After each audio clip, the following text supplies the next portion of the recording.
നമസ്കാരം. National broadcasting news India Gulf അപ്ഡേറ്റ്സിലേക്ക് ഏവർക്കും സ്വാഗതം.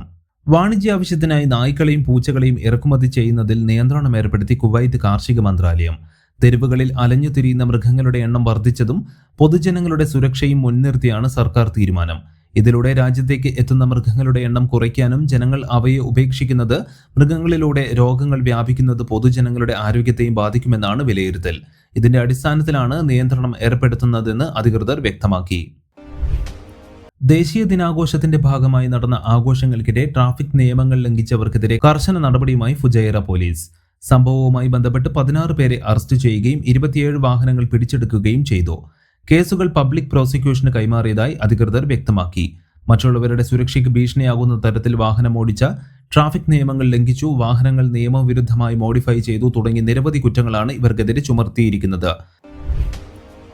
ഇന്ത്യൻ രൂപയുടെ മൂല്യം ഡോളറിനെതിരെ 90 കവിഞ്ഞതും ദിർഹമിനെതിരെ 24.50 കടന്നതും ഇന്ത്യൻ പ്രവാസികൾക്ക് അനുകൂലമായി. ഇതേ തുടർന്ന് UAE-യിൽ നിന്നും ഇന്ത്യയിലേക്കുള്ള പണമയക്കലിൽ വൻ വർധനവ് രേഖപ്പെടുത്തിയതായി കണക്കുകൾ കാണിക്കുന്നു.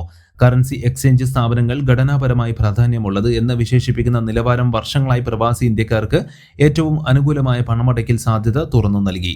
കഴിഞ്ഞ വർഷത്തെ അപേക്ഷിച്ച് ഏകദേശം 5% മൂല്യമിടിഞ്ഞ രൂപ ഇപ്പോൾ ഏറ്റവും മോശം പ്രകടനം കാഴ്ചവയ്ക്കുന്ന അവസ്ഥയിലാണെന്ന് ഈ മേഖലയിലെ വിശകലന വിദഗ്ധർ പറയുന്നു. കൂടുതൽ വാർത്തകൾക്ക് വേണ്ടി കേൾക്കൂ national broadcasting news India Gulf updates.